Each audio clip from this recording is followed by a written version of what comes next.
Hola, ¿qué tal? ¿Cómo están? Yo soy la doctora Georgina Garnica y yo soy oncóloga médica. Trabajo en el Hospital General de México y en el Centro Oncológico Internacional y me asignaron darles este tema que es tratamiento neoadyuvante y adyuvante en el cáncer de mama temprano de tipo luminal. Y lo que vamos a hacer primero es dar la parte de adyuvancia y posteriormente daremos la parte de neoadyuvancia. Entonces, vean ustedes, en los tratamientos, generalmente en los neoadyuvantes, ¿qué es lo que, lo que hacemos generalmente? Es dar, obviamente, el tratamiento con quimioterapia. El objetivo de este tratamiento, como todos sabemos bien, es reducir el tamaño del tumor de tal manera que puedan hacerse mejores cirugías, ya sea con mejores bordes, con cirugías conservadoras, en fin. El caso es que ayudemos al cirujano a que pueda hacer un mejor trabajo.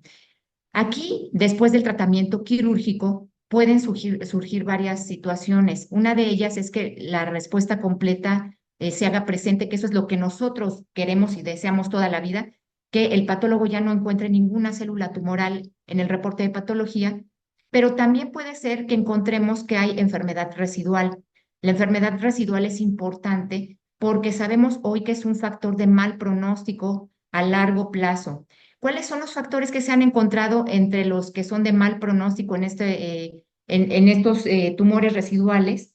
Pues básicamente que el Ki-67 sea un Ki-67 alto, que haya células tumorales circulantes, que haya invasión linfovascular, que haya disminución de los TILs o que de los linfocitos infiltrantes tumorales y que, bueno, finalmente las firmas genómicas nos den un resultado de alto riesgo. Entonces, básicamente para la parte de los pacientes luminales, sabemos que en relación al residual tenemos que identificar si las pacientes son de alto riesgo o de bajo riesgo. Esto lo vamos a ver más adelante y tenemos básicamente algunas estrategias que se pueden hacer para estas pacientes, desde extender la hormonoterapia, dar algunas terapias innovadoras como son los inhibidores de CDK4/6 o los inhibidores de PARP. Entonces, bueno, ¿quiénes son los candidatos ideales para recibir tratamiento neoadyuvante? Pues vean ustedes aquí, básicamente lo que las guías recomiendan es que los tumores a partir de 2 centímetros puedan recibir tratamiento con quimioterapia, es decir, a partir de la etapa 2A y hasta la 3C. Generalmente lo que nosotros sí hemos visto es que los pacientes que más se benefician, o digamos lo que tradicionalmente se hacía por beneficio, era justamente dar tratamiento a las pacientes que tienen involucro de los ganglios axilares o que sean tumores irresecables de inicio. Pero lo que hoy se ha visto es que las pacientes triple negativo y HER2 positivo responden especialmente al tratamiento neoadyuvante. Por lo tanto, pues en estas pacientes en específico, si el tumor mide más de 2 centímetros, 2 centímetros o más, son a las que mejor les va a ir en resultados.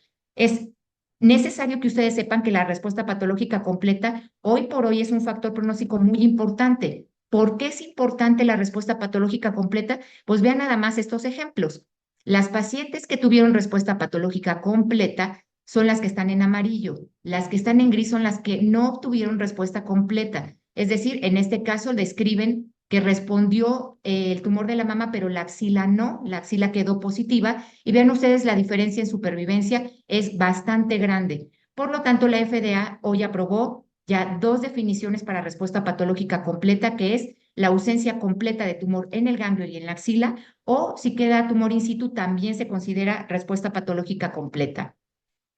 En los pacientes luminales tenemos bajas respuestas patológicas completas. Esto es cierto. Vean ustedes, de hecho, antes de comentarles esta otra gráfica, que de hecho nosotros vamos a encontrar respuestas patológicas bien bajitas, sobre todo en los luminales A, del 5% cuando mucho.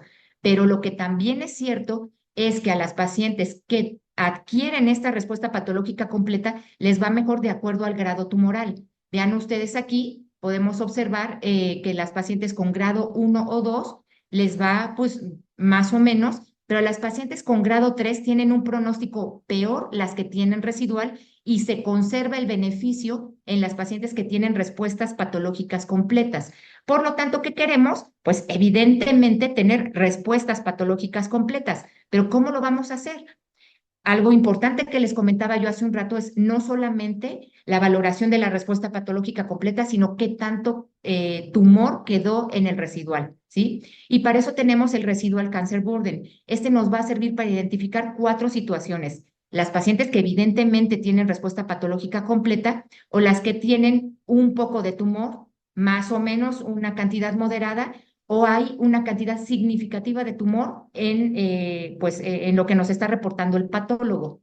¿Esto porque es importante? Vean ustedes, pacientes luminales HER2 positivo o HER2 negativo, podemos observar que el residual cancer burden 3, que es el que mayor tiene significancia, tiene una supervivencia muy mala en comparación con el resto de las pacientes.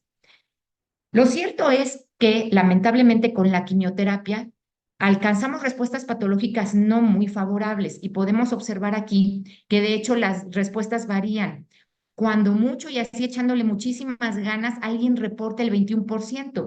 Todos sabemos que más o menos está entre el 10 y el 15% las respuestas patológicas completas. Y como ya vimos, esto tiene impacto en la supervivencia libre de enfermedad. Por lo tanto, si no tenemos buenas respuestas, pues lo lógico es pensar que a lo mejor estos pacientes que son hormonosensibles deban ser tratados con hormonoterapia. Bueno, sí y no. La lógica, por supuesto que es esa, pero vean ustedes, lamentablemente tenemos aquí 2 cosas. En este metaanálisis lo que se hizo es ver la duración y la eficacia. Para empezar, tenemos que tomar en consideración que en duración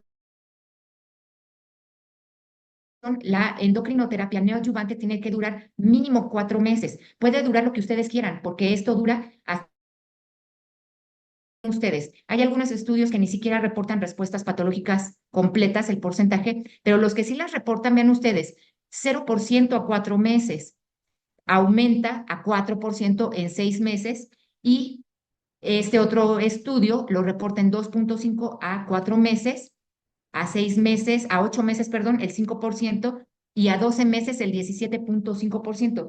Quiere decir que nosotros estamos teniendo a la paciente durante un año de tratamiento para obtener más o menos las mismas respuestas patológicas completas que nosotros vamos a obtener con la quimioterapia. Por lo tanto, hoy no es un estándar de tratamiento todavía. Vean ustedes este metaanálisis, este es otro metaanálisis, y podemos observar que realmente en favor de la endocrinoterapia neoadyuvante, pues no hay en realidad nada claro. Lo que hay una tendencia mayor es hacia que la quimioterapia neoadyuvante sea el tratamiento estándar y como podemos observar aquí, la supervivencia global sí tiene impacto cuando se utiliza la quimioterapia neoadyuvante. Entonces, no quiere decir que no se pueda usar la endocrinoterapia. Sí la podemos usar en casos muy seleccionados. En general, lo que se comenta es que las pacientes, si en el caso de que vayamos a tener un tratamiento neoadyuvante, utilicemos el PEPI score, sobre todo para valorar su pronóstico. Y como podemos observar aquí, el PEPI score, esto es después del tratamiento neoadyuvante y es cómo quedó la paciente, digamos, en el reporte de patología. Cómo quedó, si es T1, T2, T3 o T4, en fin. Aquí en esta tabla lo tenemos descrito y esto nos da un valor pronóstico a futuro. Es decir, las pacientes con PEPI de 0 después de la endocrinoterapia neoadyuvante tienen una supervivencia libre de recurrencia de 97%, o sea, les va fabulosamente bien. Y las demás de 4 les va bien, no tan bien, pero pues les va bien también. El punto aquí es que está muy complicado identificar cuáles son las pacientes que realmente van a tener una respuesta completa a la endocrinoterapia neoadyuvante. Por lo tanto, lo que se ha ocurrido es que a lo mejor agregándoles algo, quizá un inhibidor de ciclinas o alguna otra terapia de estas innovadoras, puede mejorar el resultado. Lamentablemente, como podemos observar acá, aquí tenemos ya bastantes estudios, más de 8, en donde las respuestas patológicas completas en realidad no mejoraron absolutamente nada. Vean ustedes qué pobreza de respuestas patológicas completas. Entonces, Lo que se ha ocurrido es que a lo mejor podemos predecir la respuesta por Oncotype. Ese Oncotype que nos ayuda a decidir si en la adyuvancia necesitamos tratamiento con quimioterapia, también la neoadyuvancia puede ayudarnos. ¿Cómo lo va a hacer? Fíjense bien, en este metaanálisis, en esta revisión de estudios fueron retrospectivos y prospectivos algunos. Lo que se vio es que, pues, evidentemente tenemos un recurrence score, es decir, un score de recurrencia bajo y alto, de acuerdo a los diferentes estudios. No se ponen muy de acuerdo entre qué es bajo y qué es alto. Vean ustedes, incluso hay algunos que ponen que bajo es menos de 25, pero hay quien lo comenzó a tasar a partir de 11. En el caso del alto riesgo, sí está bien determinado, más de 25 o más de 30. Y podemos observar aquí en el metaanálisis que de hecho las pacientes que tienen recurrencia alta en este test genómico a partir de 25, estas son consideradas definitivamente con alto riesgo de recurrencia. Por lo tanto, lo que se nos recomienda es que si por alguna razón vamos a utilizar la neoadyuvancia con endocrinoterapia, hagamos primero un test genómico. Si el test genómico me dice que es de alto riesgo, definitivamente le voy a dar quimioterapia neoadyuvante. En el caso de que sea un riesgo bajo o intermedio, entonces aquí vean ustedes, ni siquiera es que luego nos estén derivando a la endocrinoterapia, sino lo que nos piden es que integremos también los factores clínicos patológicos, lo que yo siempre les comento, la vieja confiable, ¿sí? Y si por alguna razón pensamos que el tratamiento va a disminuir la etapificación inicial, entonces vayamos a hacer la endocrinoterapia neoadyuvante tomando en consideración todo esto que les dije. Y si pensamos que no, entonces dar cirugía de inicio. Por supuesto, esto tiene sus bemoles porque hay que considerar el tamaño del tumor. No estamos hablando de un tumor que sea pues de más de 5 centímetros, estamos hablando de tumores pequeños. En caso de que no tengamos un test genómico e insistamos en dar tratamiento con endocrinoterapia, entonces aquí hay dos situaciones. Podemos dar inhibidores de aromatasa o tamoxifeno. Entonces, inicialmente vamos a hacer una biopsia. En esta biopsia vamos a determinar, pues desde luego ya saben ustedes los receptores y pues el Ki67. Damos el tratamiento 2 meses y luego hacemos una biopsia nuevamente. Valoramos el Ki67. Si el Ki67 bajó a 10% o menos, si el tumor de la paciente bajó de tamaño y en general vemos una buena respuesta, entonces podemos continuar la endocrinoterapia neoadyuvante por 6 a 12 meses y después hacer la cirugía. En caso de que en la biopsia no tengamos respuesta, que no haya decremento en el tamaño o que el Ki67 sea de más del 10%, entonces estas pacientes pueden ir a quimioterapia neoadyuvante. Tendrían que ir porque no están respondiendo bien a la endocrinoterapia. Entonces, vean ustedes, este es un método que quizá no implique un test genómico y que implique una cosa un poco más, pues mucho más respuestas in vivo y en el momento, pero son solo 2 semanas. Lo malo aquí es que tendríamos que hacer una segunda biopsia y no necesariamente en todos lados tenemos disposición de hacerla en forma rápida. Bueno, si es posmenopausia o perimenopausia, en realidad no hay ninguna diferencia. Lo único que nos están pidiendo aquí es que se agregue goserelina si tenemos pacientes pre o perimenopáusicas y si nosotros queremos valorar también bueno, lo ideal sería también hacer después de la biopsia un ultrasonido a los 2 meses.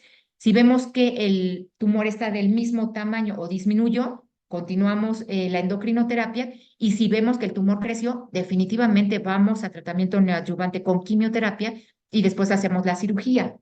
Ahora, ya hay algunas situaciones de mejora con esto y esto es buenísimo. ¿Por qué? Pues porque a estos tumores luminales que ya les he comentado no tienen en general una buena respuesta, pues lo que hacemos aquí o lo que se está tratando de hacer es dar inmunoterapia, ¿sí? La inmunoterapia, entonces en este caso, en el estudio Keynote 756, se dio con pembrolizumab agregado al esquema habitual de paclitaxel por 12 semanas o el tratamiento con ACE. Después se hace la cirugía y se continúa el pembrolizumab por 6 meses más. Entonces, bueno, aquí vemos algo importante aquí, ¿sí? Aquí metieron pacientes a partir de T1C o sea, de más de 2 centímetros, pero tenían que tener ganglios positivos. Y en el caso de la patología, tenía que tener grado 3. Esto es importante. Entonces, vean ustedes aquí, las respuestas patológicas completas definitivamente aumentaron. Independientemente si era etapa 2 o 3, aumentaron. Vean ustedes, la delta es de 9,1 en el caso de las etapas 2 y de 8 en el caso de las etapas 3. Definitivamente hubo una mejoría, pero la mejoría mayúscula se vio mientras más aumentaba el CPS, ¿sí? Vean ustedes, mientras mayor era el CPS, más de 20, las respuestas patológicas completas aumentaron hasta el 53%. Curiosamente, también en estas pacientes que tenían un CPS más alto, en las que no tenían PDL1 positivo, pues también hubo un aumento. Entonces, pues bueno, ¿qué, qué le vamos a hacer, no? Finalmente, pues esto fue así. Aquí tenemos entonces las diferencias y podemos observar las respuestas patológicas completas, ya sea tuvieran ganglios positivos o negativos, se beneficiaron, pero especialmente las que tenían ganglios positivos. Y podemos observar aquí que mientras más acercado hacia triple negativo era la paciente, vean ustedes aquí los receptores de estrógenos de menos del 10%, mayor era el beneficio en respuestas patológicas completas. Y lo mismo pasó en el caso de estrógenos mayor a 10%, pero en mucho menor proporción. Vean ustedes que en este caso, entonces, las más beneficiadas van a ser las pacientes que tengan receptores hormonales de menos de 10, aunque no quiere decir que en las otras no funcione. En realidad, lo que nosotros podemos observar desde la intención a tratar es que tenemos un estudio o un tratamiento que ha mejorado sustancialmente las respuestas patológicas completas.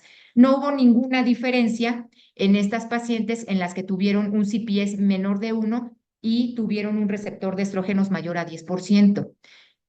En este tratamiento de endocrinoterapia y estas innovaciones también se hizo el tratamiento con nivolumab. Este medicamento, este estudio se llama Checkmate 7FL y aquí las diferencias importantes es que aquí igual metieron pacientes con tumores de más de 2 centímetros, pero con ganglios negativos. También podrían integrarse pacientes con ganglios negativos y en el grado también aceptaron pacientes con grado 2. Aquí algo importante es que en el caso del estudio anterior, del Keynote, el objetivo del estudio son respuestas patológicas completas y supervivencia libre de enfermedad.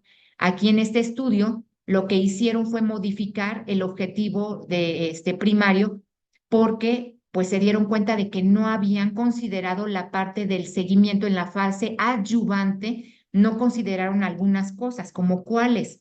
No consideraron que las pacientes pudieran tener alguna mutación y beneficiarse de un tratamiento como en el estudio Olimpia o beneficiarse de un inhibidor de ciclinas, como en el caso de las pacientes que tienen alto riesgo, ya sea en el estudio de Monarchy o en el estudio de Natalie. Entonces, por esta razón, en este caso, en el estudio de Checkmate, lo que hicieron fue quitar la supervivencia libre de enfermedad y solamente se abocaron a que su objetivo primario fuera respuestas patológicas completas. Podemos observar aquí básicamente las diferencias que son muy parecidas a las que tiene el estudio Keynote. El beneficio es menos claro en las pacientes que tienen menos de 1, que tienen el PDL1 más negativo. Podemos observar aquí, mientras el CPS es más negativo, menor voy a tener respuestas patológicas completas. En el caso de las pacientes con receptores hormonales, podemos observar, de hecho, que las pacientes que tienen menor cantidad o menor porcentaje de receptores hormonales positivos tienen mayores respuestas. Y quiero que vean ustedes, más o menos se parecen 53%, pero en el caso del estatus de PDL1, el CPS de más de 10 involucró respuestas de más del 70%. Esto es increíble. En el caso de las pacientes con el receptor de progesterona, lo mismo, mientras más se acerquen hacia los triples negativo, mejor les va. Las pacientes que tienen mejores respuestas son los que tienen TILs más altos y en el caso del Ki67 no hubo ninguna diferencia entre si estaba alto o bajo. Podemos observar aquí, las diferencias son mínimas en relación a la intención a tratar, podemos observar respuestas completas en los dos estudios de más del 20%. Y bueno, las diferencias entre estos dos estudios son las que ya les había comentado. Bueno, de inicio utilizan diferente medicamento. En uno se utiliza pembrolizumab, en otro se utiliza nivolumab. En el caso de los criterios de elección, en el estudio 7FL sí agregaron grado 2 y ganglios negativos, en el Keynote no.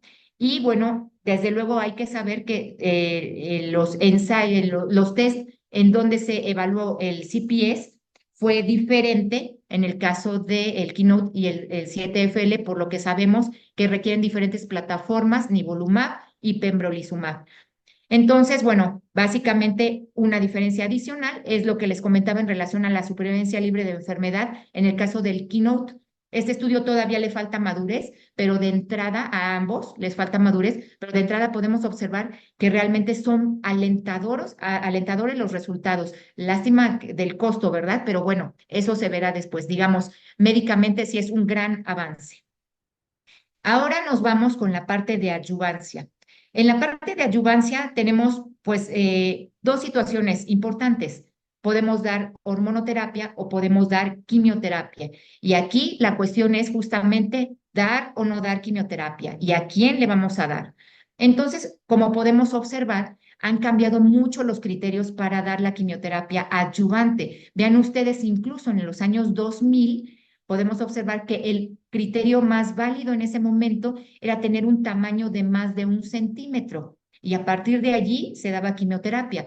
Hoy, a raíz de que salieron estas firmas de expresión genómica y los rearreglos genéticos, sabemos que debemos buscar algunas otras situaciones para que nosotros podamos ofrecer un tratamiento con quimioterapia, sobre todo, y estamos hablando específicamente de las pacientes luminales, porque estas firmas genómicas nos van a hacer que se haga una combinación, no en todos los casos, pero sí en algunas de ellas, entre el riesgo clínico y genómico, tanto alto como bajo, y nos va a dar un riesgo, ya sea alto o bajo, o incluso hay algunas que dan intermedio, para que nosotros podamos tomar una decisión más, pues digamos, nos ayuda mucho más a saber qué va a suceder en un futuro.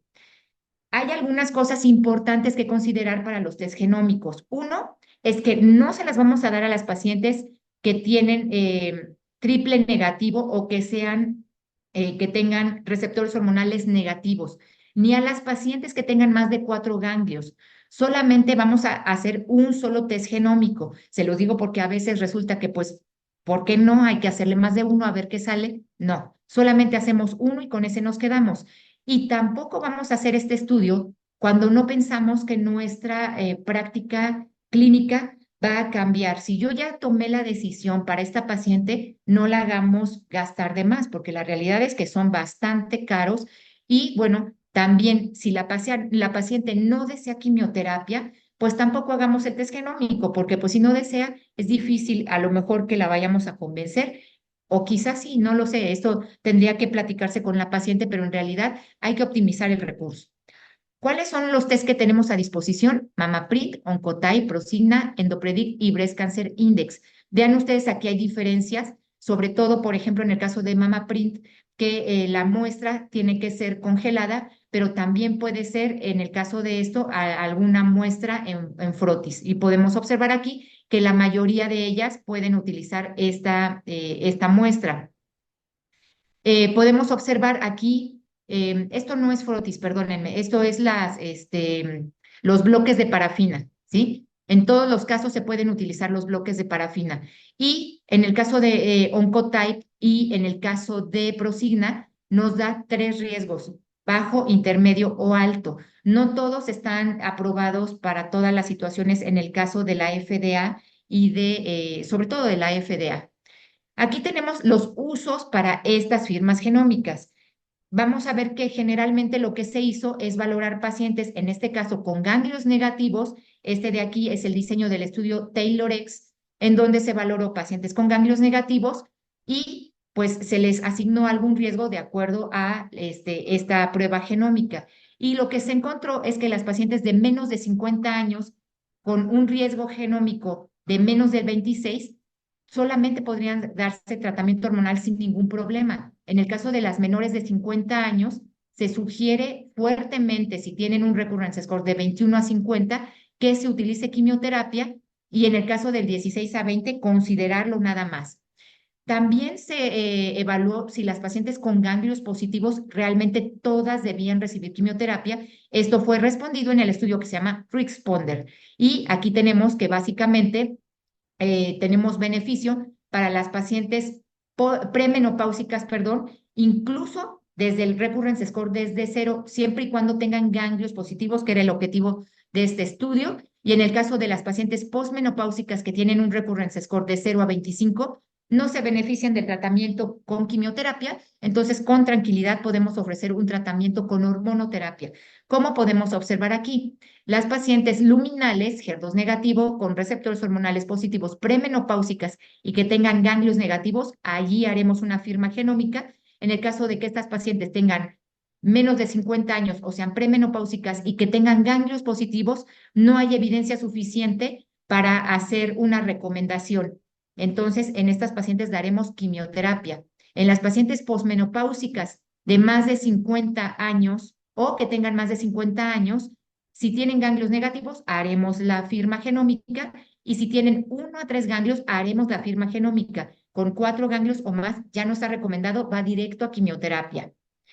Y si no puedo usar firmas genómicas, ¿qué voy a hacer? Bueno, no nos ponemos a llorar ni mucho menos. Hay algunas cosas que nos pueden ayudar. Antes se usaba el adjuvant online, que ya no existe, y hoy podemos utilizar que es el Predict Breast Tool, que es también más o menos algo así como el adjuvant online. Van a llenar estos datos que nos piden aquí y nos va a dar un riesgo calculado de manera matemática.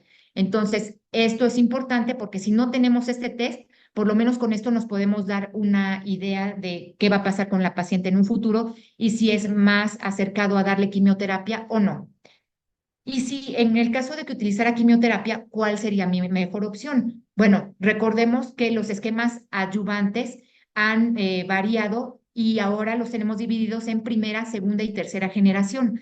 Las diferencias es el beneficio que dan. Los de primera generación reducen un 35% la mortalidad por cáncer de mama. Estos serían los esquemas de primera generación. Los de segunda generación redujeron un 20% adicional a este 35% y estos serían los esquemas, y los de tercera generación un 20% adicional comparados con las de segunda generación. Y vean ustedes que el clásico AC por 4 seguido de paclitaxel por 12 es un esquema de tercera generación. Así que bueno, la opción la tienen ustedes, cada uno de nosotros deberá decidir qué tipo de tratamiento quiere darle a su paciente. Lo cierto es que mientras más actual sea el esquema, mayor reducción en mortalidad va a haber. En general, las antraciclinas ha sido algo que ha sido fabuloso para las pacientes porque disminuye el riesgo de recurrencia. En este metaanálisis nos reportan a 10 años el 12%, por cáncer de mama el 7% y la mortalidad 15%.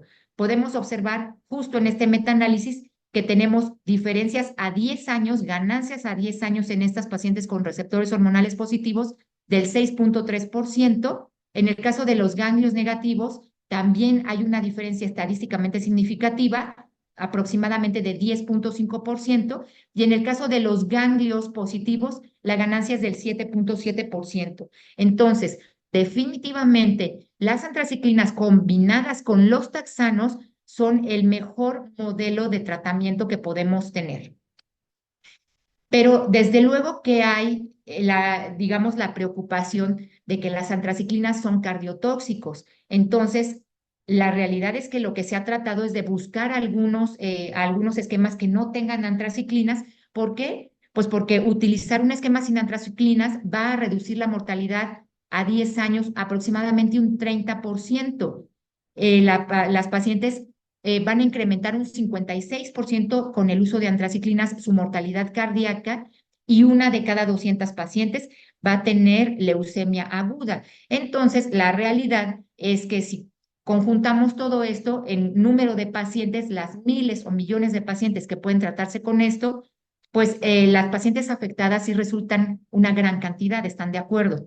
Por lo tanto, lo que hay que hacer es buscar esquemas sin antraciclinas.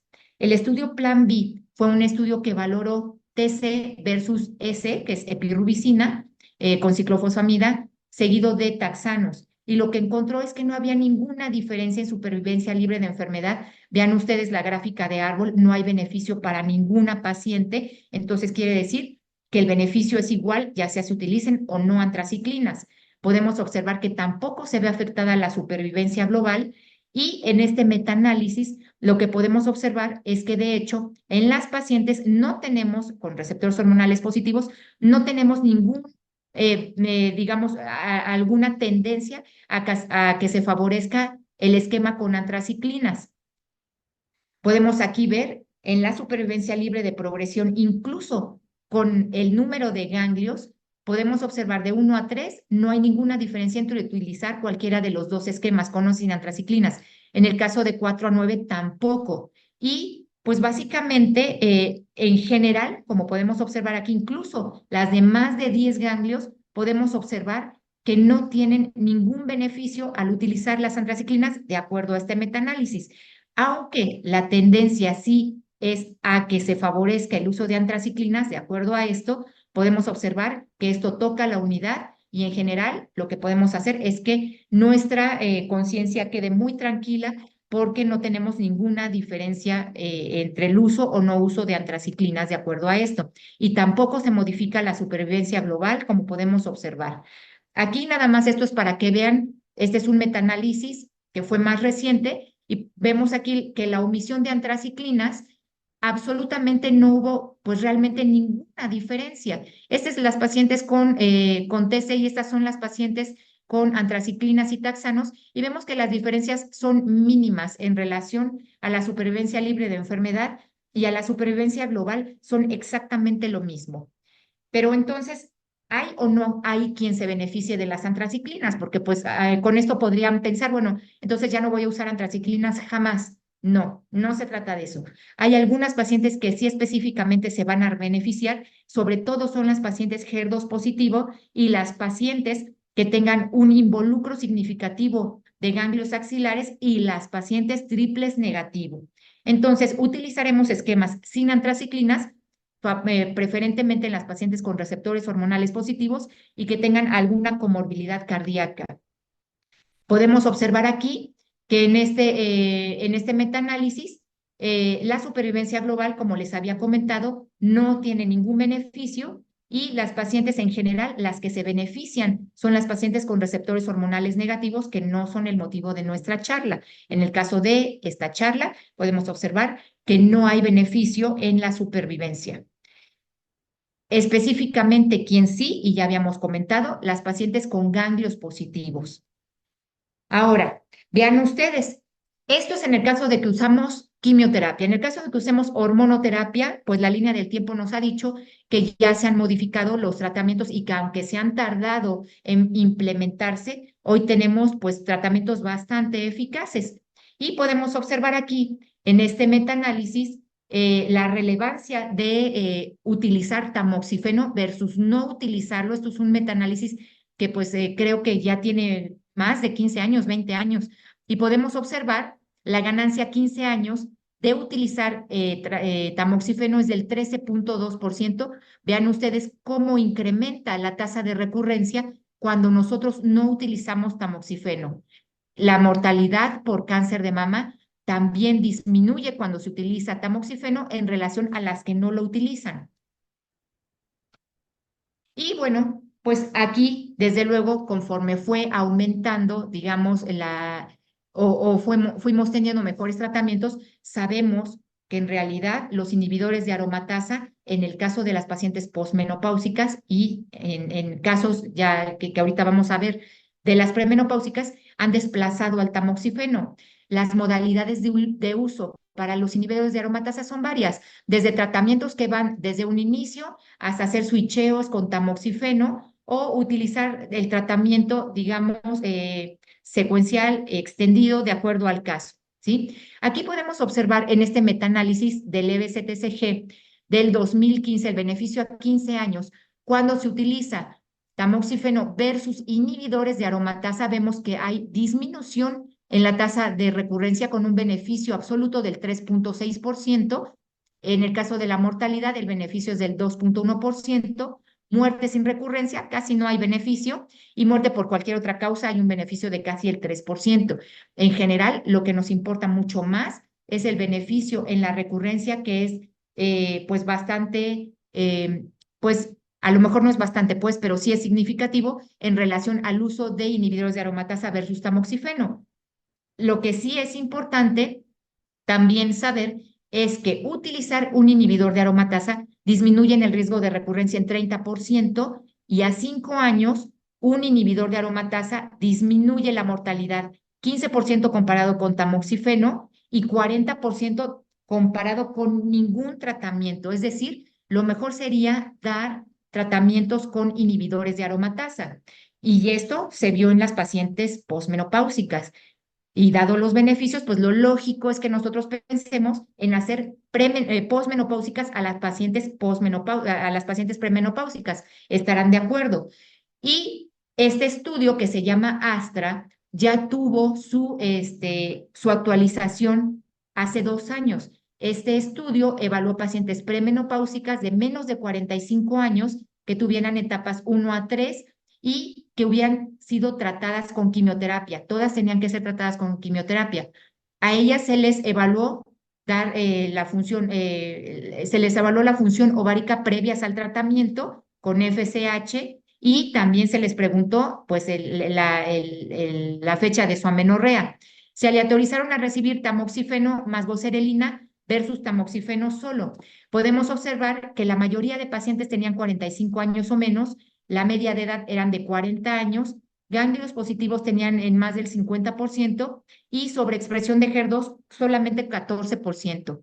Lo que podemos observar aquí es que la supervivencia libre de enfermedad fue aumentando conforme pasó el tiempo y pues se concluye entonces que la adición de 2 años de supresión ovárica al tratamiento con hormonoterapia habitual mejoró significativamente la supervivencia libre de progresión. Vean ustedes aquí la diferencia absoluta es de más del 5% cuando se utilizó la supresión ovárica.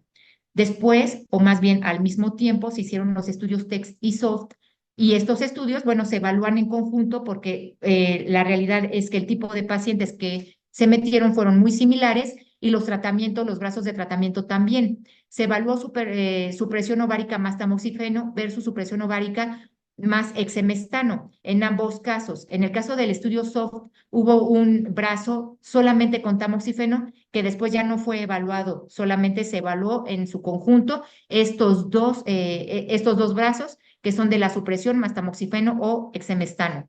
Y podemos observar aquí, en este análisis que ya lleva 12 años, tenemos la supervivencia libre de enfermedad que ha mejorado con el tiempo y vean ustedes una diferencia absoluta de 4,6%.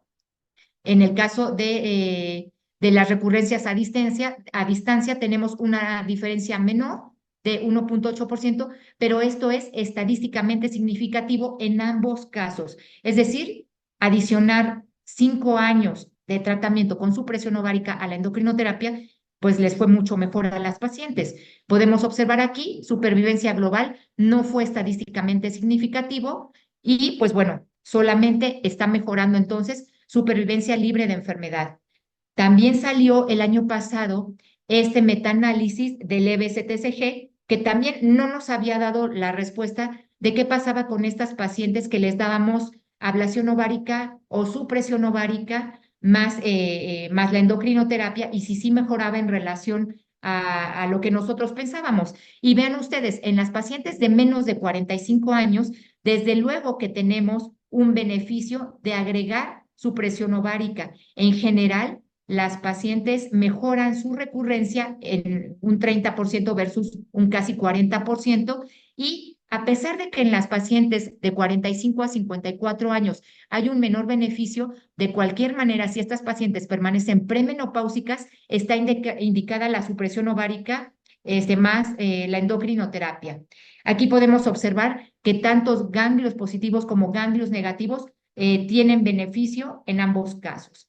Por lo tanto, lo que hay que decidir ahora es si la supresión ovárica la vamos a dar con tamoxifeno o con un inhibidor de aromatasa. Y de acuerdo a este metaanálisis, definitivamente es mejor acompañar la supresión ovárica con un inhibidor de aromatasa.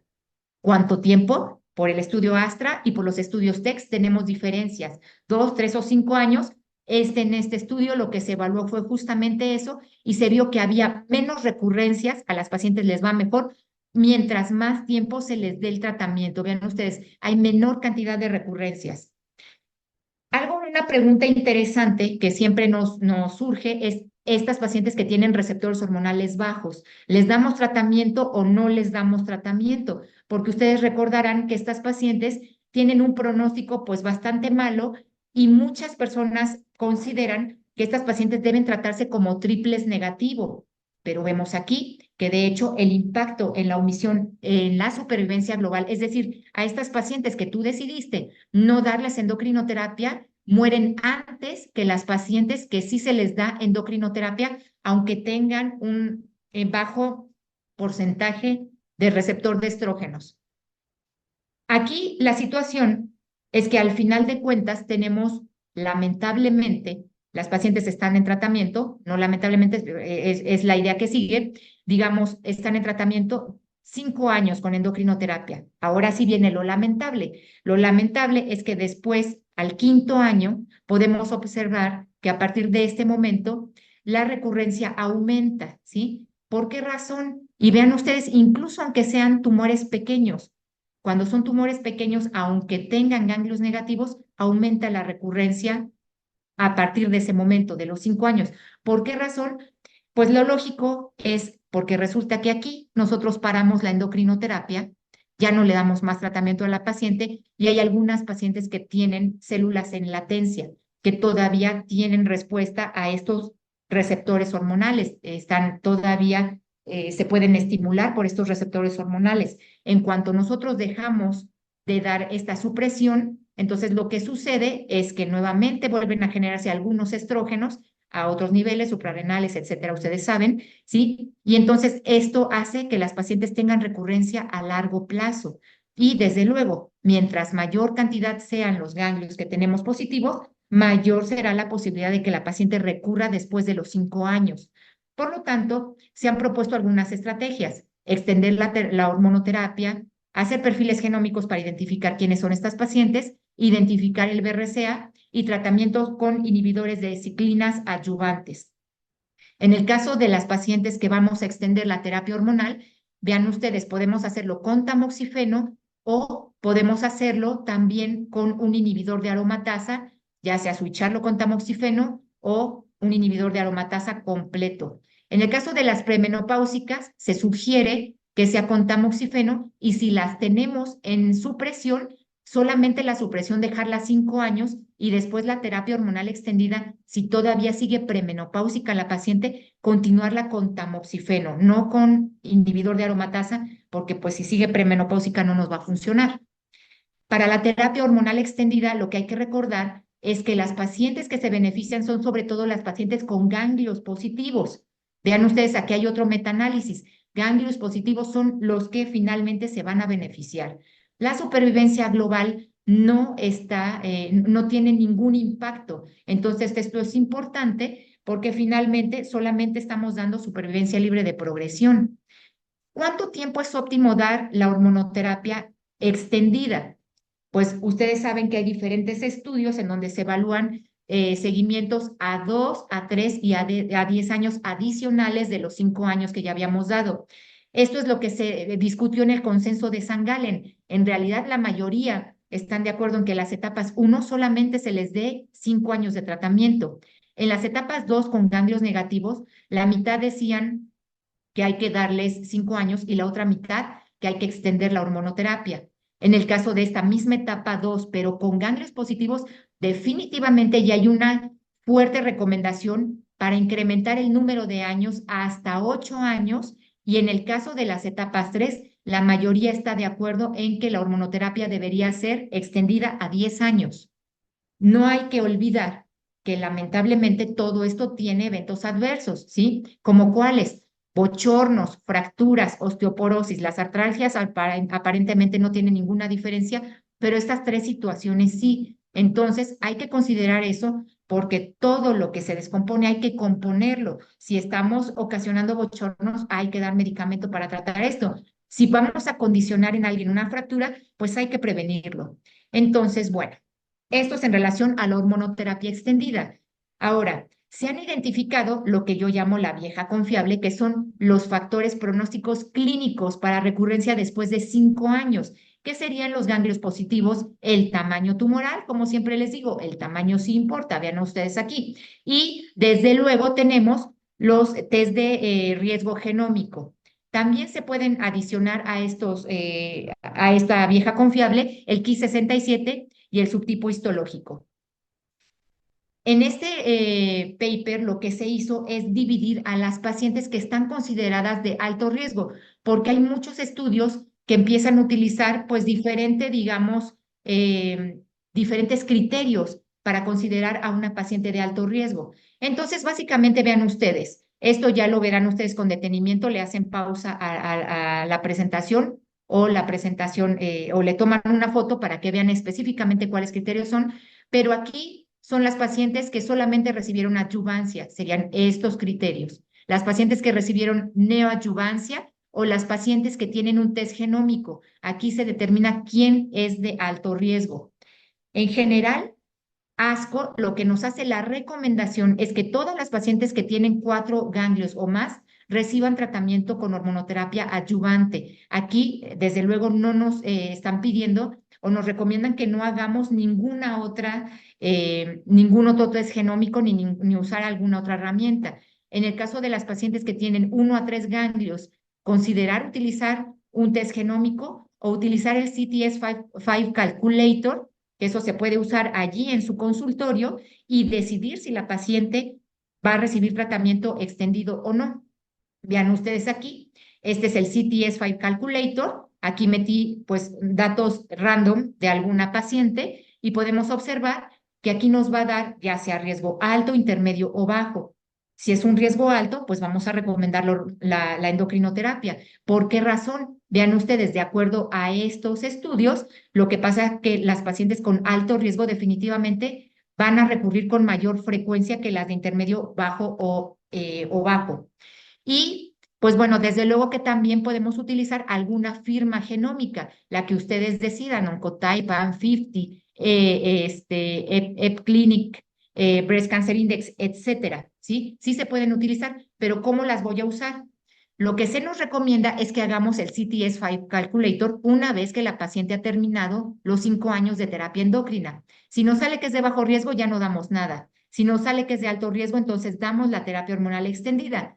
Si vemos que es de riesgo intermedio, entonces allí hacemos el test genómico. Si el test genómico sale de bajo riesgo, ya no hacemos nada. Si es de alto riesgo, le recomiendo la terapia hormonal extendida. Y en el caso del riesgo intermedio, hay que hablar con la paciente y también valorar la vieja confiable que les comentaba hace un rato, factores clínico-patológicos. Porque sobre todo hay que considerar que las pacientes no necesariamente tienen buena adherencia. Vean ustedes en estos estudios, a los 4 años, el 50% de las pacientes habían cumplido con una adherencia adecuada. En este estudio, a los 5 años, la mitad de las pacientes justamente no habían tenido el tratamiento adecuadamente con la tolerancia que se debe. ¿Por qué? Pues porque tienen miedo de los efectos secundarios, les preocupa el riesgo, no están convencidas de que el medicamento les va a ayudar, o tienen miedo de estar tomando más medicamento del que deberían. ¿Y es importante la adherencia o no? Pues resulta que sí, sobre todo vean ustedes en las etapas 3, en donde incluso las pacientes más viejitas, que uno dice, ah, no, pues ya está viejita, ya déjala, que no se la tome. No, porque vean ustedes, justamente estas pacientes, etapas 3, son las pacientes que van a tener mayor riesgo de recurrencia a 5 y a 10 años, pero no solamente ellas. A partir de los 30 años que tiene esta gráfica, tenemos incremento o más bien reducción de la supervivencia e incremento de la recaída cuando la paciente no tuvo una buena adherencia al tratamiento. Por lo tanto, bueno, lo que hemos hablado ahora es del alto riesgo que pueden presentar estas pacientes y sobre todo este alto riesgo se ha visto que es en los primeros 2 años de que la paciente pues empieza su tratamiento con endocrinoterapia. Y lo que podemos observar aquí es que ya tenemos algunos estudios que nos han apoyado a mejorar esta supervivencia o estas recaídas, a disminuir el porcentaje de recaídas. Perdón. Vean ustedes aquí, tenemos el estudio Palas y Penélope en donde se utilizó palbociclib, el estudio Natalie en donde se utilizó ribociclib y el estudio Monarchy en donde se utilizó abemaciclib. Aquí lo que podemos observar y lo que más bien vamos a observar es que hoy en contendencia solamente tenemos Natalie y Monarchy, son los dos estudios que hoy tenemos positivos y en el estudio de Monarchy podemos observar que las pacientes, este es un estudio ya altamente conocido por ustedes, es un estudio que valoró pacientes de alto riesgo. ¿Cuáles eran estas pacientes? 4 ganglios positivos o 1 a 3 que tuvieron asociados un grado 3 o un tamaño tumoral de más de 5 centímetros. Se aleatorizaron a dos grupos, a recibir abemaciclib por 2 años más la endocrinoterapia. La endocrinoterapia, la duración estándar es de 5 años y el investigador podía decidir si continuaba la terapia endocrina adyuvante o no, perdón, la extendida o no. Podemos observar aquí, esto es para que no se les olvide, 4 ganglios positivos, 1 a 3 asociado a grado 3 o a un tumor de más de 5 centímetros. Y estas son las características basales del estudio. La mayoría eran pacientes posmenopáusicas, más o menos un 30%, casi un 40% provenían de tratamientos neoadyuvantes, más de un 60, casi un 60% de adyuvancia.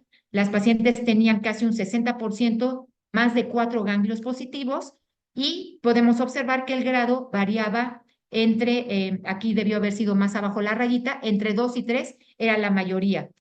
Podemos observar también que la mayoría de pacientes eran etapas, perdónenme, aquí se movió esto, la mayoría de pacientes eran etapas 3A y 3C. Y estos son los resultados de la supervivencia libre de enfermedad a distancia. Podemos observar una diferencia de 6,7% a 5 años. Podemos observar aquí claramente que aun cuando ha terminado el tratamiento a los 2 años, tenemos un beneficio para estas pacientes que sí tomaron el tratamiento. Este beneficio se llama carryover porque el medicamento terminó aquí, pero podemos observar que las pacientes siguen teniendo beneficio con el tiempo, es decir, recurren menos a distancia. Y podemos observar aquí las pacientes en esta gráfica de árbol, prácticamente todas tienen beneficio. En el caso del Ki-67, no se consideró pues un factor decisivo para dar tratamiento o no, porque a las pacientes, independientemente de si tienen ganglios, perdón, si tienen Ki-67 alto o bajo, tienen buen resultado. Ahora, las pacientes pueden ingresar con criterios que habitualmente conocemos, ya sea 4 ganglios positivos o 1 a 3 con tumor de más de 5 centímetros o grado 3. Pero hay pacientes que vienen de tratamiento neoadyuvante y aquí a veces nos cuesta trabajo reconocer qué pacientes van a beneficiarse o cómo las voy a meter a este tipo de tratamientos. Lo que necesitamos es estadificar previamente al tratamiento, pues bastante preciso, ¿sí? ¿Cuál sería esa evaluación necesaria? La citología axilar, las imágenes de alta calidad para determinar el tamaño del tumor y la evaluación del grado tumoral, ¿sí? Porque les voy a poner un ejemplo. Vean ustedes aquí, una paciente que tiene un tumor de 60 milímetros, es decir, de 6 centímetros, con ganglios positivos que va a tratamiento neoadyuvante, pueden suceder dos cosas. Bueno, puede suceder algo, ¿no? En este caso, la paciente queda con un tumor de 3 centímetros y no queda con ganglios positivos. Con estos criterios solamente, la paciente no podría entrar a tratamiento bajo el esquema de Monarchy. Sin embargo, si nosotros tenemos una citología previa al tratamiento neoadyuvante y esta citología es positiva, a la paciente se le puede dar tratamiento con abemaciclib. También si tenemos un tamaño demostrado ya sea por una mastografía, un ultrasonido o una resonancia magnética que diga que la paciente tenía un tumor de 6 centímetros, también podría entrar. ¿Y qué es lo que le estoy quitando a la paciente si no hago esta estadificación completa al inicio? Pues vean ustedes la supervivencia libre de enfermedad invasiva en estas pacientes. que recibieron, recibieron tratamiento y que venían de tratamiento neoadyuvante tienen una diferencia de 6.6% en la supervivencia libre de enfermedad invasiva. La realidad es que estos son resultados impresionantes. Sé que están a 2 años, no tenemos actualización de esto. Y vean ustedes, en relación a las pacientes que tenían enfermedad a distancia, recurrieron menos las pacientes que tuvieron la oportunidad de recibir abemaciclib y una diferencia absoluta, aquí podemos ver, de 7.3%. Entre las pacientes pre y posmenopáusicas no hay ninguna diferencia. Las pacientes en ambos casos tienen beneficio de este tratamiento y aunque este tratamiento no ha dado supervivencia global todavía, a pesar de que ya lleva 5 años, podemos observar, sí, que las pacientes que no recibieron abemaciclib están recurriendo el doble de veces o el doble en número en comparación con las pacientes que sí recibieron abemaciclib. Entre los efectos secundarios tenemos pues la temida diarrea, que yo siempre les he dicho que es bastante manejable, no tiene mayor tema y no es el primer medicamento que manejamos que cause diarrea. También causa neutropenia y leucopenia. Y también tenemos algunos eventos de neumonitis que son no muy frecuentes, pero ya me ha tocado que 2 personas me han comentado que sus pacientes han tenido esta situación y también tenemos la situación de las trombosis venosas eh, asociadas al tratamiento, que tampoco son tan frecuentes, pero que sí tenemos al final de cuentas que estar al pendiente de esto.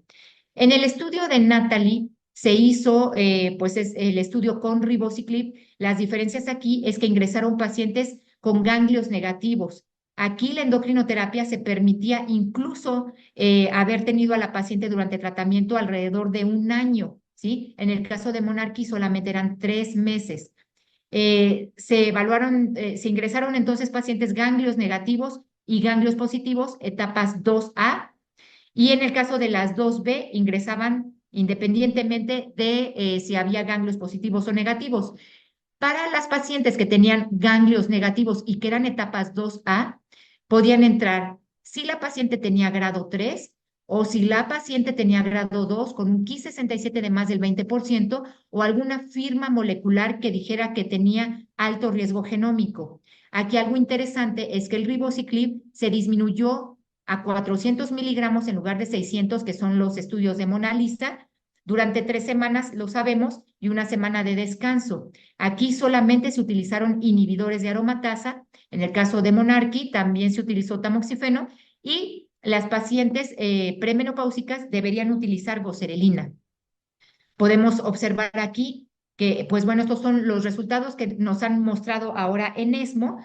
Ya completaron el tratamiento 3 años, 62.8% de las pacientes. De hecho, ya no hay ninguna paciente que esté en tratamiento. Quiere decir que solamente esta cantidad de pacientes fueron las que pudieron completar el tratamiento y tenemos alrededor de 30% de pacientes con ganglios negativos. Aquí podemos observar la supervivencia libre de enfermedad en la intención a tratar.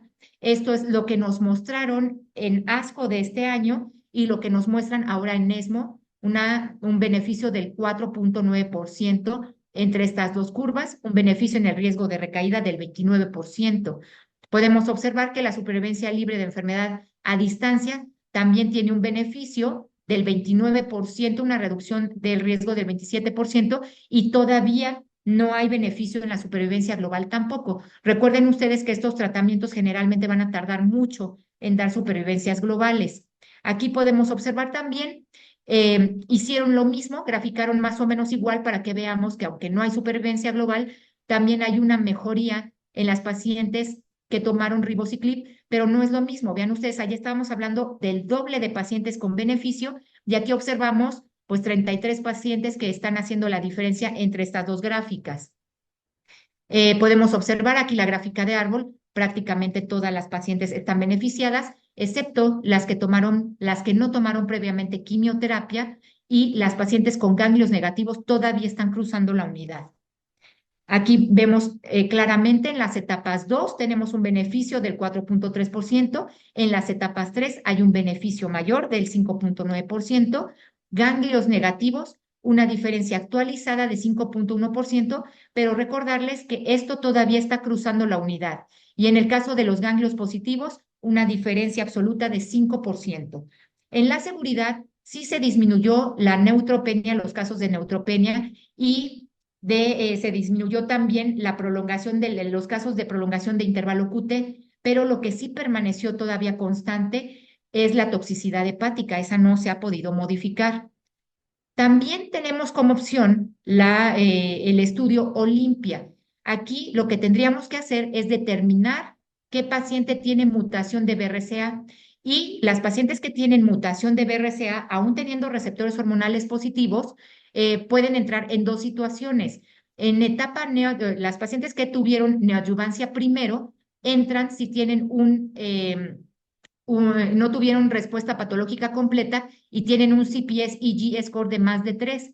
Y en el caso de la adyuvancia, entran si tienen más de 4 ganglios positivos. Y obviamente tienen que tener la mutación. Se les da olaparib por un año o placebo. Y bueno, aquí quiero comentarles algo pues que es paradójico, porque resulta que finalmente aquí tenemos un ejemplo, una paciente que va a tratamiento, que clínicamente tenía tumor T2 N2, es decir, una etapa clínica 3A. Vean ustedes, si nosotros hacemos aquí en la tabla del CPS y G-score, lo clasificamos, tenemos un punto, ¿sí? Para esta paciente. Esta paciente va a tratamiento neoadyuvante y después de la cirugía resulta que el tumor mide 4,5 centímetros y tiene 7 de 18 ganglios positivos, o sea, T2N2. Tenemos una etapa patológica también 3A. Entonces nos da otro punto. Como esta paciente tiene receptores hormonales positivos, entonces esta tabla nos da 0 puntos y tiene grado 2. Esta paciente tiene 0 puntos en eso. Para esta paciente con 7 ganglios positivos, tenemos un CPS EG score de 2. Y ustedes recordarán que estas pacientes con neoadyuvancia entraban a partir de 3, lo que es una paradoja, o lo que es realmente, para mí es una omisión, porque con 7 ganglios positivos, pues esta paciente es de altísimo riesgo, pero de acuerdo a los criterios de este estudio, no. Entonces hay que tener cuidado. Definitivamente podría entrar a ribociclib o a abemaciclib. Vean ustedes, la mitad de los pacientes estaban en estas condiciones de recibir tratamiento neoadyuvante primero, pero sí recordar que este estudio tuvo menos del 20% de pacientes luminales, la mayoría eran triples negativo. Podemos observar aquí en la intención a tratar, en donde todo está revuelto, triples negativos y luminales, tenemos una supervivencia libre de enfermedad invasiva que sí es estadísticamente positiva y una diferencia de 8,8%. Podemos observar que, bueno, esto nada más es una actualización, bueno, es la misma gráfica, perdonen ustedes. Y podemos observar la supervivencia libre de enfermedad a distancia, también tiene una diferencia significativa, aunque recordar también que estas pacientes cruzan la unidad en todo momento. Las pacientes luminales fueron poquitas, quizás sea por eso, pero finalmente cruzan la unidad. La supervivencia global está estadísticamente significativa para la intención a tratar, y todavía no tenemos resultados de las pacientes luminales que podemos observar aquí nuevamente. Cruzan la unidad y no son poquitas, cruzan la unidad bastantes pacientes. Las diferencias entre estos dos estudios, Monarchy y Olympia, pues básicamente es el tipo de pacientes que se metieron. De pacientes luminales, aquí fue en Monarchy el 100%, en el caso de Olympia fue el 18% nada más, con mutación de BRCA el 100% en el caso de Olympia, una mediana de seguimiento pues más o menos similar, 10 meses más en el caso de Monarchy, y vean ustedes el hazard ratio a 4 años es bastante parecido, tanto en supervivencia libre de enfermedad invasiva como en supervivencia libre de enfermedad a distancia, es prácticamente igual. Y recordemos que la supervivencia global para ambos estudios está inmadura, en el caso de Olimpia, específicamente en las pacientes luminales. Podríamos de alguna manera intentar meter ambos estudios para que la paciente no se quede sin ninguno de los dos beneficios. Vean ustedes, normalmente la paciente que va a neoadyuvancia o adyuvancia, después de la cirugía, tenemos en el caso del estudio de Monarchy hasta 16 meses después de la cirugía para poder meter a la paciente a tratamiento. Las pacientes que tuvieran mutación de BRCA, pudiera ser que después de la radioterapia se les dé tratamiento con olaparib por un año, que es lo que normalmente se haría en el estudio de Olimpia, y posiblemente empezar abemaciclib después de este año, ¿sí? Es decir, todavía alcanzamos los 16 meses después de la cirugía, aunque aquí hay un issue, porque tendríamos que retrasar el inicio de la hormonoterapia pues un año. Y esto, honestamente, como que a pesar de que esta es una propuesta, a mí no me deja completamente, pues, de ninguna manera, de hecho, me deja contenta, porque estamos retrasando un tratamiento esencial para la paciente un año con tal de dar otro y no sabemos en este contexto cómo va a funcionar esto porque no hay estudios acerca de eso. Lo que en este caso podríamos hacer es meter aquí ribociclib, que sería la opción hoy, ya que ya está aprobado. Ahora, pues las conclusiones de esto es que pues tenemos que elegir el tratamiento adecuado y si tenemos un test genómico sería lo mejor. Existen pacientes de alto riesgo que podemos identificar, debemos identificar, ya sea en un contexto clínico o con un test genómico. ¿Por qué? Pues porque va a haber pacientes en las cuales vamos a necesitar escalar el tratamiento. Hoy ya vemos que tenemos pues diferentes opciones y bueno, solamente hay que identificar a la paciente que le corresponda el mejor tratamiento. Y pues eso es todo. Les agradezco mucho su atención y pues gracias.